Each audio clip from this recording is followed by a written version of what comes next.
Great. Thanks, Imran. Thanks for inviting me. Yeah, thanks for joining the podcast. Just for something interesting. Before I start doing this podcast, one thing I realized is the podcast beginning has to be really like easy because I've come across some podcasts. They're very 10 steps and blah blah blah. Don't you feel that like it's more robotic or you know? So let's do this way. We can talk a little bit more about your background if that helps. Hmm. And let's have this as an open conversation, Dave, right? Like, what I would love is if you can provide, like, I can share the background just for the folks who are listening. I just realized we go back 10 years now, which is very That's interesting. incredible. Yeah. I was like telling Deanna, and she's like, wow. I was like, that's a lot. That's great. So I think what would be helpful, Dave, is if you can share a little bit about your background and then we can cover through some 3 4 points that will be helpful and let's take it from there. Okay. So I grew up back east in a town called Brighton, which was attached to Rochester, New York. And when I went to college in New York State, I graduated and then I decided, I think I want to go to graduate school. So I went to Colorado, University of Colorado, and I did one of the first MBAs in information technology because it was back in the 70s, late Yeah. 70s. And it was pretty interesting because back then everything was mainframes. And, I worked in a computer lab, which is kind of how I paid my way through college. And I always thought, oh, I'll go and be some information technology guy in a company. And so I started interviewing. And when I actually got an interview out here in California, I really liked it. I had never seen a redwood tree before. So I thought, what a great place to live. And I moved out here for my first job. Mhm. And so for a couple of years, I was programming mainframes and doing all this stuff. And I wasn't very good at it, put it that way. I Yeah. had a situation once when I didn't program something correctly. And I was just trying to do a printing job from our big data center at this company. And I screwed it up, and a big semi truck showed up with paper, filled with Oh, paper, boxes of it. It was just wow. supposed to be a couple of pages. Yeah, yeah. Okay. At that time, I kind of figured, well, probably I shouldn't be doing this. So I moved into a different division of that company and started in Mhm. this area called product management, Wow. which I really enjoyed. It's kind of different, probably from product management today, maybe, maybe not, but it was really enterprise oriented for supermarkets and pharmacies to have their big POS systems back then. And Interesting. so I worked there for a couple of years, and then I was kind of getting bored because I saw maybe this PC thing would kind of take off. And I was talking to a friend in a different company, and he said, "Why don't you interview with these guys at Apple?" And it's like, well, I don't know anything about Apple, right? And this Yeah. is back in 1985, Nice. and they hadn't shipped the Macintosh yet. They just they had the Lisa computer and the Apple II. Yeah. So I went over and I interviewed with these guys, and I walked up, and some of the names you might recognize, like Alon Rossman was one of them. Uh, gosh, I'm trying to think. There were a whole bunch of people that kind of went off later to do other companies, but they handed me this thing called a mouse. And I was used to like typing everything in to the computer to get it to Yeah. work, right? Because that's what you did on mainframes. You didn't have a Yeah. mouse. What's that thing? I actually, and he handed me this mouse. He goes, okay, well, I have to leave. The next person will come. Why don't you play around with this? And I was like, whoa, what do I do, right? It was kind of like a foreign object to me. So Yeah. pretty quickly, though, I picked it up and went through some interviews, and it was actually for the software area of the Mac. and Mhm. a person named Guy Kawasaki was running that at the time, Mhm. and he was the head of evangelism at that time, also for the Mac. And I went to lunch with him. We got in my car and we drove over to a sushi place in Cupertino, and we talked for a while. And on the way back, he said, "Well, I really would. I think I'll just hire you." And I said, "Great," and that's how all that happened. It's funny because a year ago, last year, Yeah. earlier this year, we went to a funeral of a friend, a memorial service of a Mm. friend we all worked with who died, and he was there. And I kind of reminded him of that story, and he couldn't remember it. So So that was funny. so when you, like, look back to, like, the early days of Apple and, now Apple is a whole different company, I'm 100% sure, Hmm. right? So can you reflect a little bit about that? And did you get a chance to work with Steve Jobs or even share the same space with him? Like, how Hmm. was that phase? And also, like, I believe when you joined, they were also going through with this Microsoft thing where Microsoft, saved Apple in some aspect. If possible, I think it's going to be interesting for folks. Okay. So we worked. So Apple had the Apple II, and that was the main revenue generator of the company. Hmm. And Steve Jobs was working on the Mac, and he paid most of his attention on the Mac.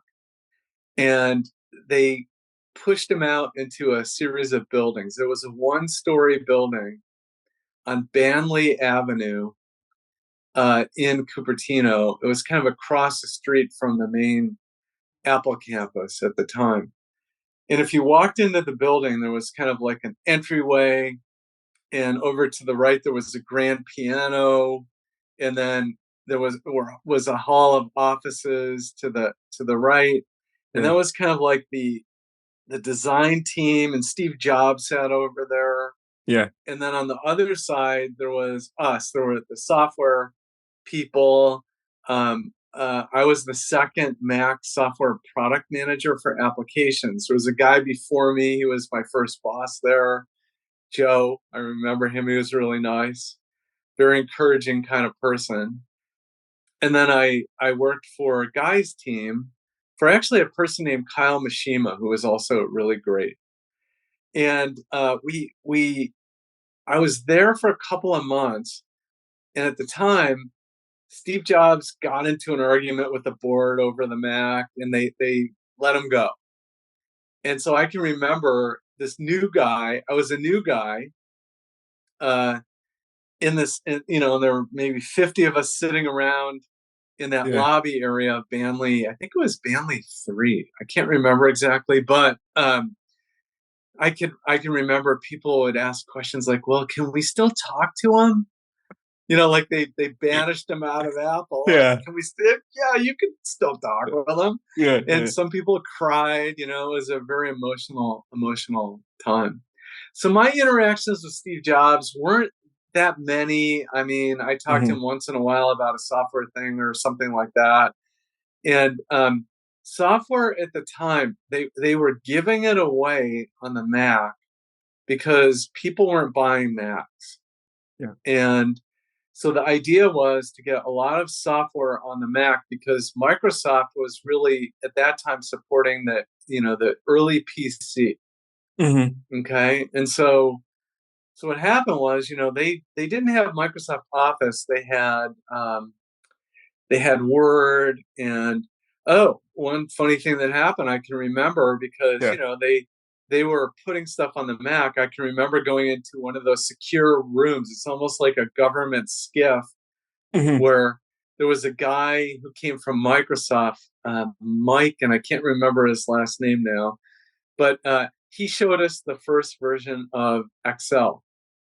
Uh-huh. So I got to see that kind of stuff, and I had Microsoft.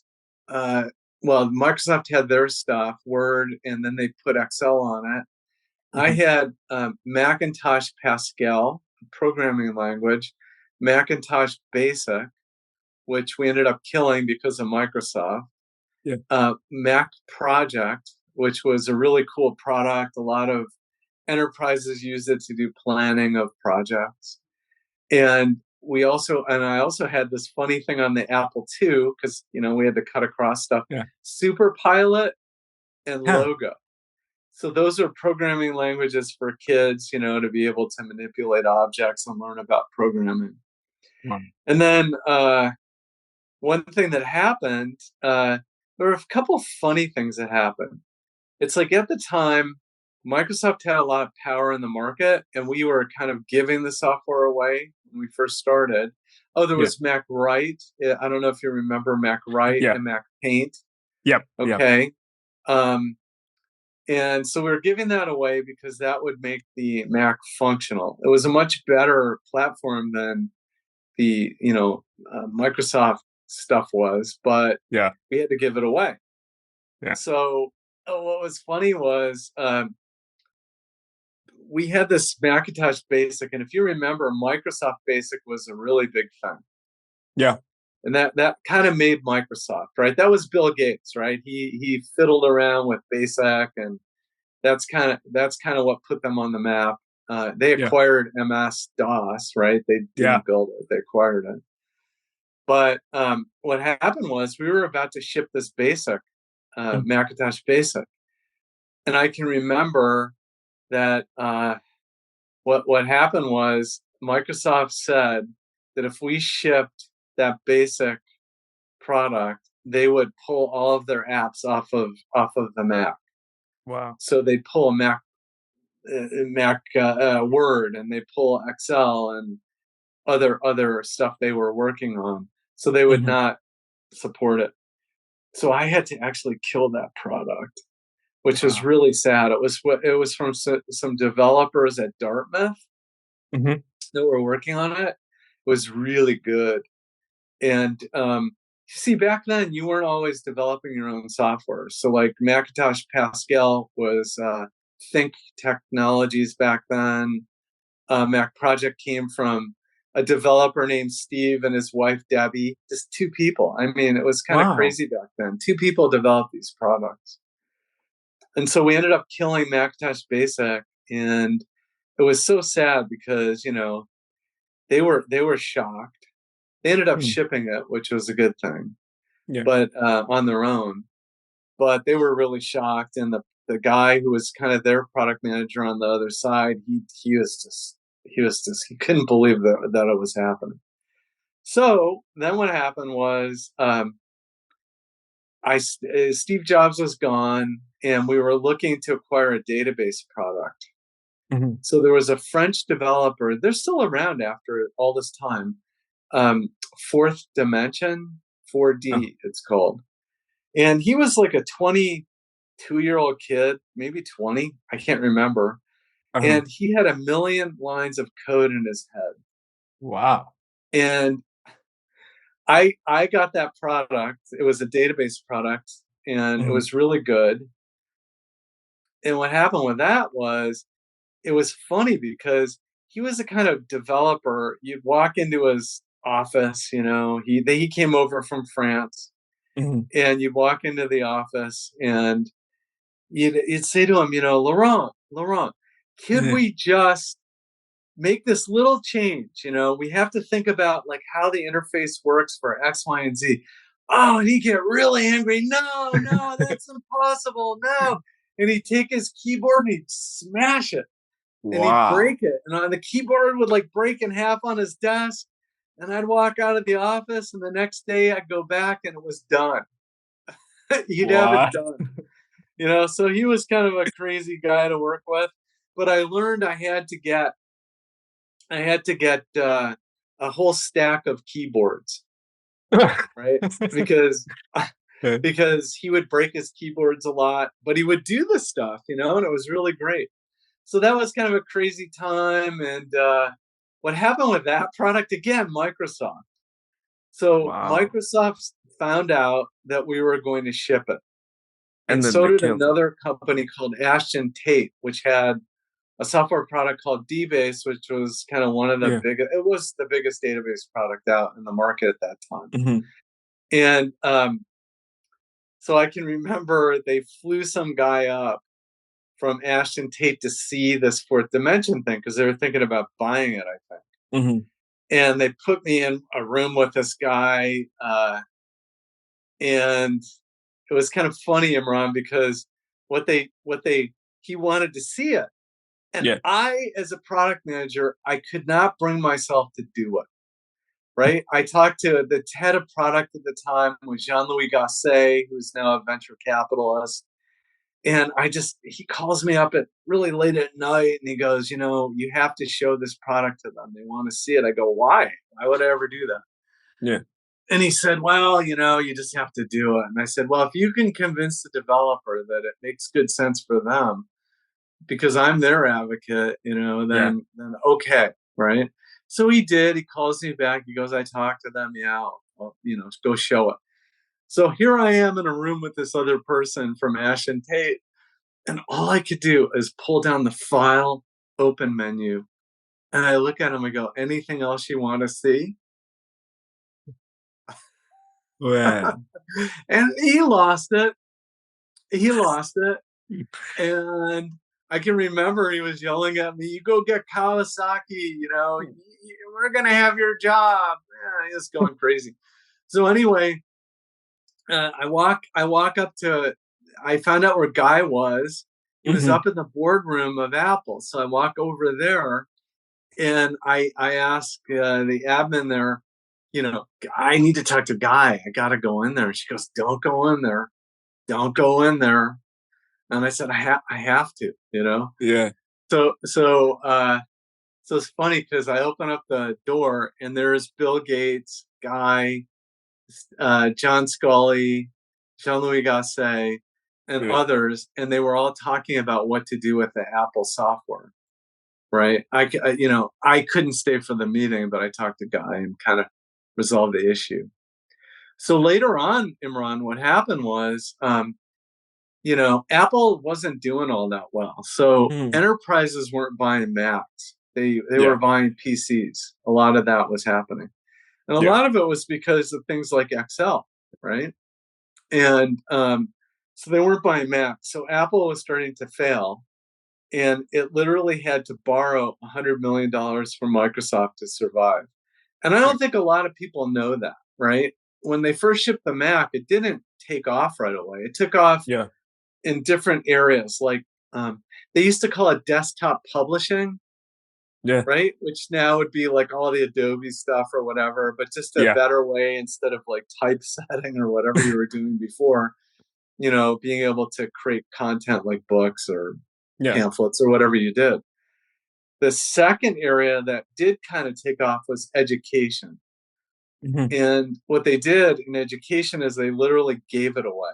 I mean, they were giving Macs away pretty much because the strategy was, well, you know, we can get all these students in college to use and in high school and so forth to use Macs. And then as they go up into the job force, Hmm. they'll still want a Mac over a PC. But that was a longer term strategy, but it was very effective kind of strategy.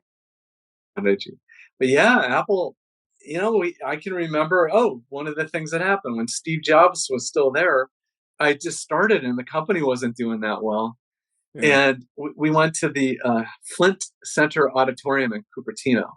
And Hmm. it filled up with a few thousand people, all Apple employees. And Jobs got up on the stage and he said, look to your left, look to your right. One out of three of you isn't going to be here. You're going to have to go and justify your job to your boss, Wow. right? Yeah, that was fun. That was fun. So, But I was there. Yeah. but when just last point. So now when you see Apple where it is today, right?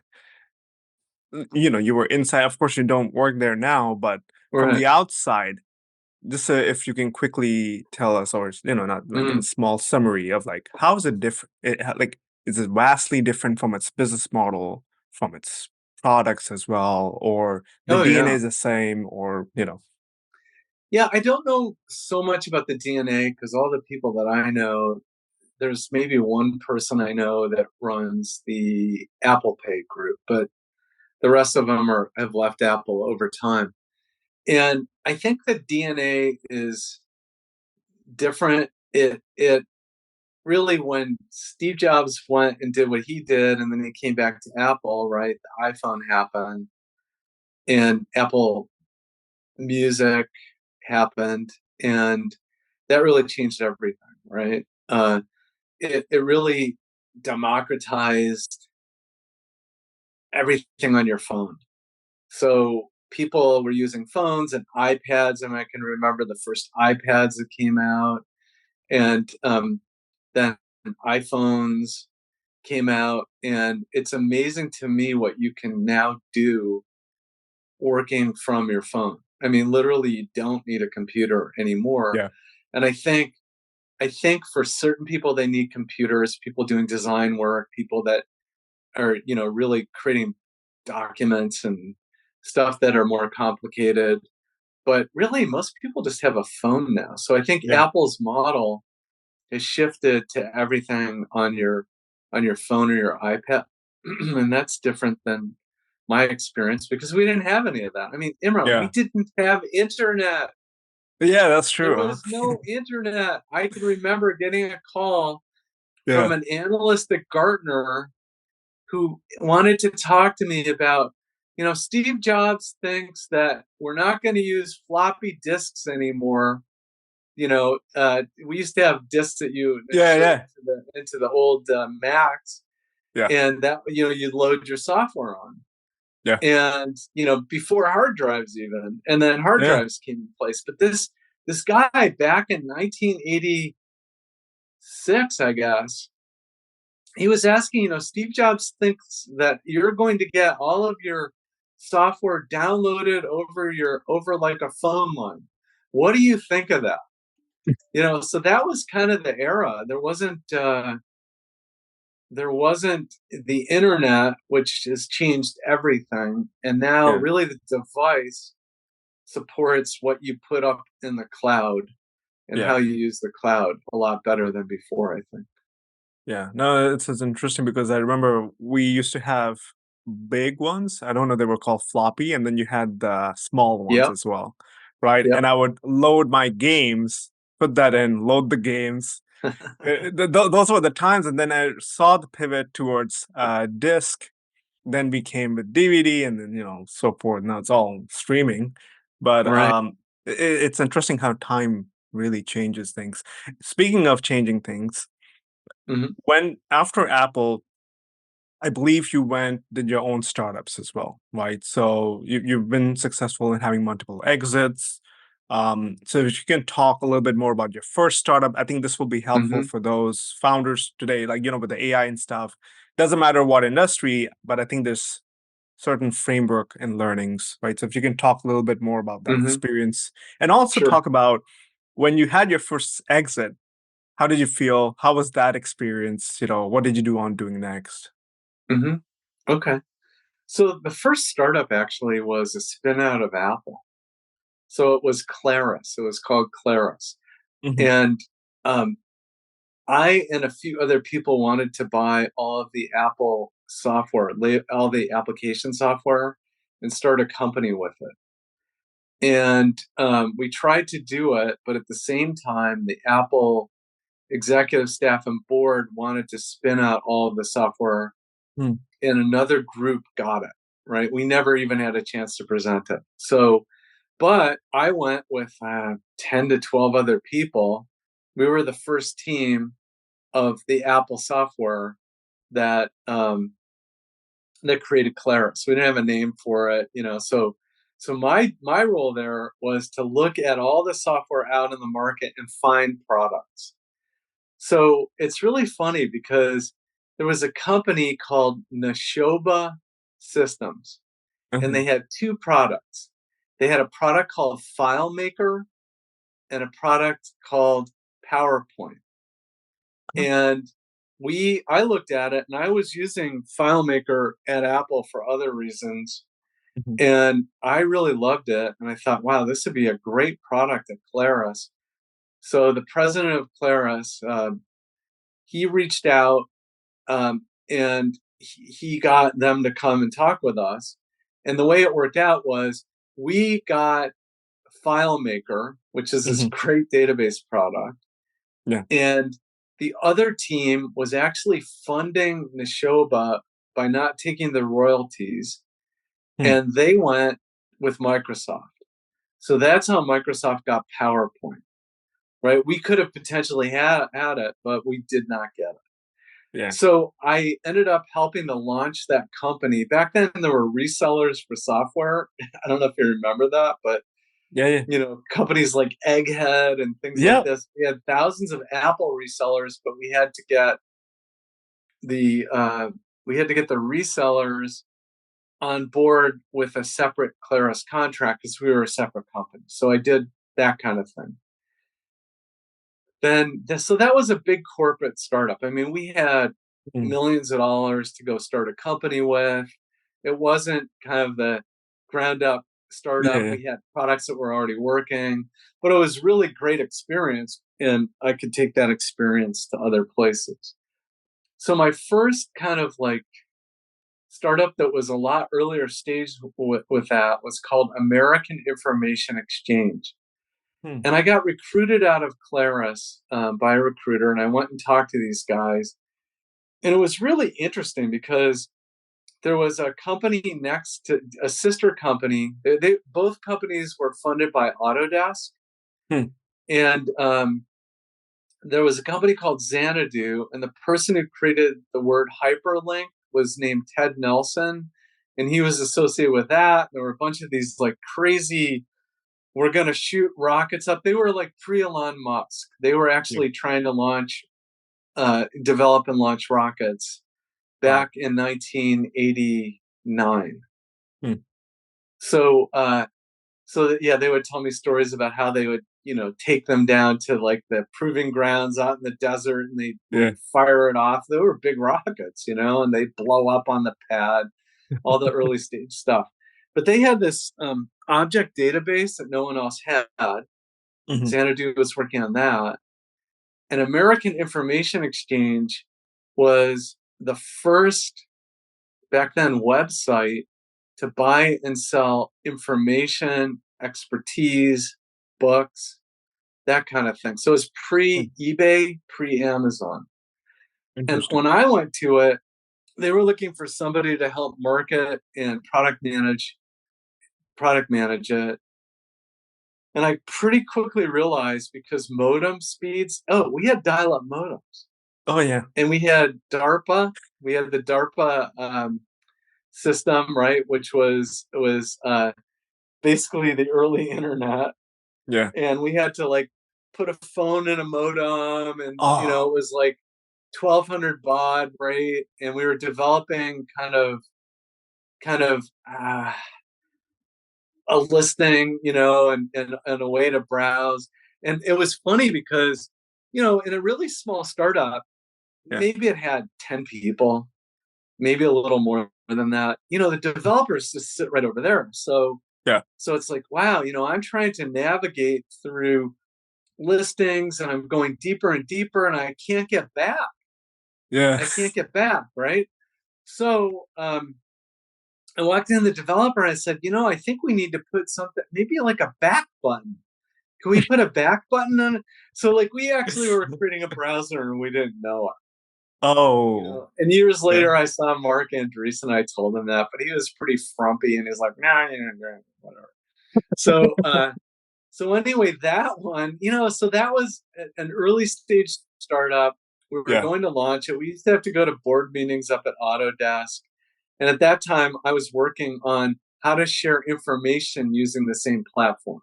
Mm. Because within a company, they didn't have ways to do that, right? They didn't have systems that would be able to like create a group of people that could share stuff, or Yeah. a way to get after a link to a piece of content. But Autodesk decided they didn't want to fund that uh, anymore. So I stayed for a while, and then I left. They did launch it, but it was so early. Sometimes these startups are so early Yeah. and ahead of the market. Like, Yeah. they're visionary. It turned into be eBay, right? The Yeah. same people were doing it, but that's what eBay is, Yeah. or partially Amazon. Um, then the next startup I went to was a with some. Well, I went to Borland for a while, and Borland was a big software company, Yeah. and um, I did some stuff there. We ended up acquiring Ashton Tate, so things come full circle. Yeah. And I had to manage that thing for a while. I didn't like it, but after years there, I started realizing the internet was going to completely disrupt how tools, development tools, because Borland was a big development tools company, Mhm. how you would build applications. Websites were very early. It was kind of like 1994, 95. And, you could see a website, you'd see kind of basically a static Yeah. website. So at that company, I went to the heads of the company. I was exec there, and I go, guys, if we don't adapt to this, we're going to die. Yeah. And that we put together a big project on what we should do. But because I was running DBase, I had a couple of DBase developers traveling around the country to keep, because we only had it on DOS, and Yeah. Microsoft had Microsoft Access on Windows at the time. And we were working on a Windows version, but it was taking a long time. So one of these developers, he reaches out to me and he says, I think that people are creating these web pages and they're kind of going to run into trouble because it's a database problem, Mhm. right? You create a lot of pages. How do you maintain them all? You don't have a way to do that. Yeah. So he and I worked on a product we called Quick Site, which was the first tool to develop and manage websites. And I ended up leaving Borland to work on this. And that was kind of my first startup that I did on my own. And that was in the 90s, like 96 ish. And the developer side of it, so it was a guy named Bill and I that worked on it. And he really wanted to get royalties. So that's what Mm. he liked doing because he created other products that were he got royalties on. So we decided to go see if we could sell it. And selling a company back then that was early stage, Mhm.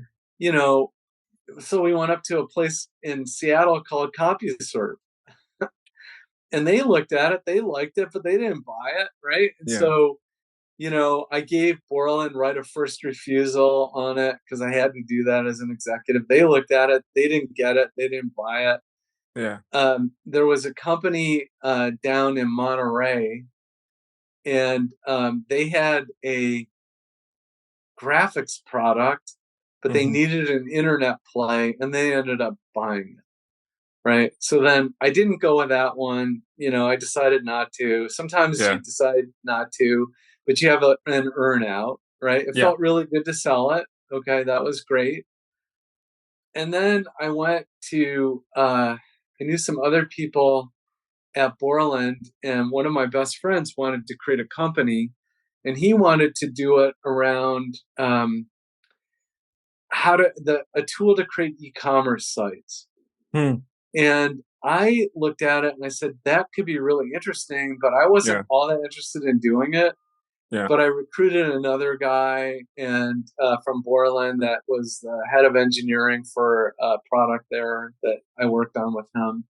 Mhm. And we started a company, uh, and it was kind of interesting because again we sold that one, and that one we sold to Netscape, and that was an interesting situation where they had something but they didn't really have anything as developed as this.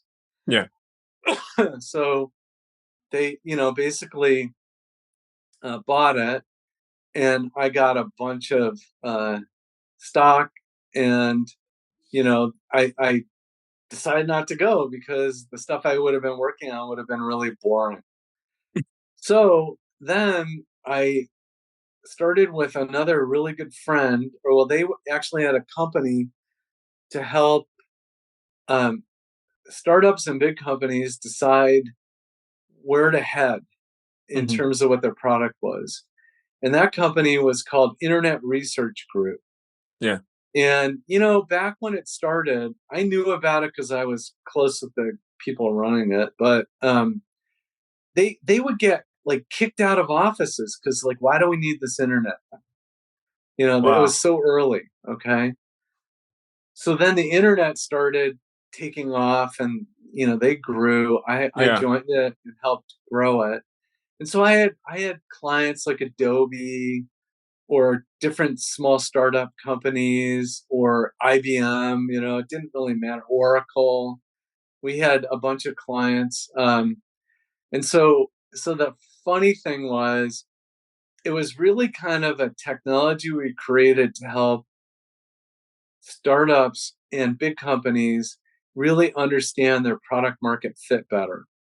Wow. And I think what I learned along the way in my career was if you don't have a really good product market fit, it doesn't matter whether it's for an individual using your product or it's for a company using it, Yeah. then you're basically going to have to pivot a lot. You may fail, you may run out of money, that kind of thing. So, kind of how it starts is, you have to determine if there's a pain in the market that you're solving, Mhm. right? And so, if you're talking about consumers, and maybe it turns, you flip at it and that's joy. Yeah. They love what they're doing because, oh, look at what I can do now. But in enterprises, it's really like there's some pain or there's something that isn't happening that they want to have happen. Mhm. And so a lot of what we did was we would interview executives of companies that were using these products, and we try and figure out, well, what's not happening in your business that you want to happen faster? Uh, what what happens if you can't do these things?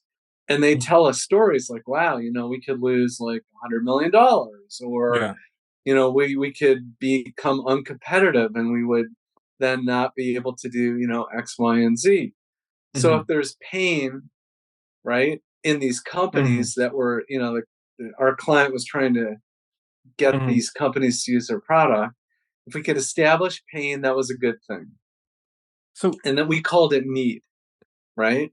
So is there a need for this? Okay. And then we had to kind of understand, is it just like we were talking to a bunch of early adopters, uh-huh. right? Who kind of were visionary and they're willing to take a lot of risks, Yeah. and were they kind of crazy and no one else would do it? So you'd have to like figure out on this bell curve, are there a lot of people Yeah. that would adopt it after these early adopters adopt it, right? Would it Mhm. change the market somehow and they would need to do it? So Mhm. we called that volume, right? Mhm. And so what happens when the rest of the market gets this? How do you predict, is this going Yeah. to be something that would get a lot of use and a lot of traction? Um, Value was another thing we would look at. So what's the value proposition? Mhm. If you talk to these customers and they would tell you, well, oh yeah, if we could do that, here's how it would change our value. Here's how it would change our business. This is what it would mean to us. And you'd keep drilling down to Mhm. not just take the first level answer, right? You'd want to Yeah. know, well, tell me about the economics of that. Yeah. Tell me about how, uh, this could help you make money or save money, right? Or Mhm. grow differently or get into a new market. And we kept just drilling down. So those three kind of factors really talked about the product attractiveness in the market. And what I Mhm. noticed was that a lot of founders didn't really do this. So what happens when you're a founder, and I've been a founder, you've been a founder, Yeah. uh, you kind of get the idea in your head that this is a great product. This is that everyone will want this. Yeah. And a lot of times founders don't do a great job validating. And sometimes it's because you can't easily validate it, right? But they Yeah. have to get better at validating because you're going to put a lot of resources into your idea. Yeah. And if you can validate it better up front, then you really can save a lot of effort. And luckily, the tools now have gotten so good to be Yeah. able to show prototypes. You can even use AI tools now, right, Yeah. to create what looks like your app if you're doing an app, for example. Mhm. And then the real issue is they kind of have to bury their ego when they're talking to potential users, Yeah. especially if they're product managers in a company, Yeah. Yeah. right? And this is why I got hired a lot to do this kind of work because I didn't really have a dog in the fight, right? I was just getting them the information they needed Yeah. to like figure out where their product fit and improve some workflow for Yeah. like, creative professionals at Adobe, right? That Mhm. kind of thing. Or IBM, we did all the beginning work that created WebSphere, Yeah. right? And they didn't know why people would want it. So so part of it is bearing your ego because I can't tell you the number of times I'd be on these interviews with a product manager and they try and correct a customer, Yeah. and it's like, nah, that's not gonna work, right? Yeah. So so so what happened was we built that company up and we became an Inc. 500 company, Mhm. which is kind of like a fast growing company that Inc. magazine Yeah. basically promotes. The top back then it was the top 1,000, I think, Mhm. or top 500 rather. Inc. 500, duh. Yeah. Uh, company, and so when we did that, we were looking at the internet as kind of a bubble because we would Yeah. see a lot of really bad business models Hmm. for these startup companies we were working with. Like we wouldn't get like why they should exist. And part of the reason was for us, our business was based on like we got paid, we ate, Yeah. right? And the issue was, we would wait till that payment would come in so we could Yeah. distribute it out to our 27 employees. Yeah. And these guys were told by the startup funders, the venture firms, you really got to get eyeballs. You got to get a lot of users. Didn't Yeah. like pet pets.com or petfood.com, whatever, pet, Yeah. all that stuff, right? Yeah, later on it worked, but early it didn't work. Yeah. So you'd see all these really dumb business models and all this really hopeful hypothesis. And Yeah. so we kind of realized we better sell the company because this thing's a bubble.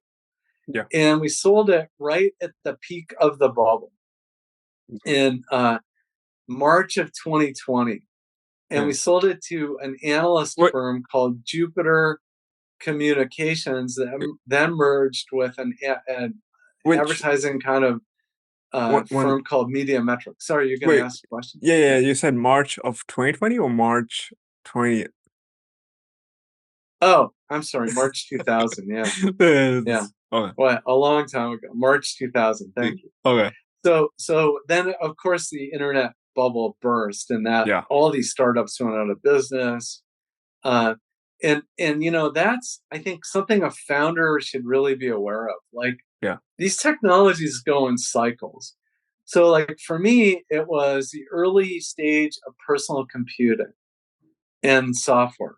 And so that was Mhm. a cycle that went like that and actually just kept going. Yeah. I mean, there was a little bit of a dip, right? Yeah. And then the next cycle after that was the internet. Yeah. And that really kind of went great, but then 2000 it bust for a while, but then it took off again. Mhm. So what really happens is a lot of the time you'll see a cohort of startups, Yeah. and this cohort will have 20 startups in the same space trying to do the same thing, Yeah. and one will survive, two, Yeah. and a lot of it is that one got the product market fit right, and they were Yeah. able to pivot fast enough to do it. I think the other thing I learned from that experience and other startup experiences is that as a founder, you need to train your team to ask one question. So what? Who cares? Your whole team needs to know that. They Yeah. have to be asking each other, so what? Who cares? Oh, we could build this feature. We could build this new whiz bang thing. Yeah. Okay, so what? Who cares? Yeah. Right? Why would they use it? Why would that differentiate us from what else is on the market or what's coming to the market? Yeah. And a lot of it, Imran, is um, what a customer, when you put yourself in a customer's shoes, Hmm. if you're talking about enterprise stuff, the stuff all looks the same. Every website says the same thing. Every Yeah. company says the same thing. So, like, how do you determine which one's better, Yeah. right? And it's a tough job. So, other startups, gosh, I did another startup. After I've had some exits that worked, some that didn't work. You and I did one together. Yeah. Well, That one actually was, look at Spotify. I mean, it's yeah. Spotify now, right?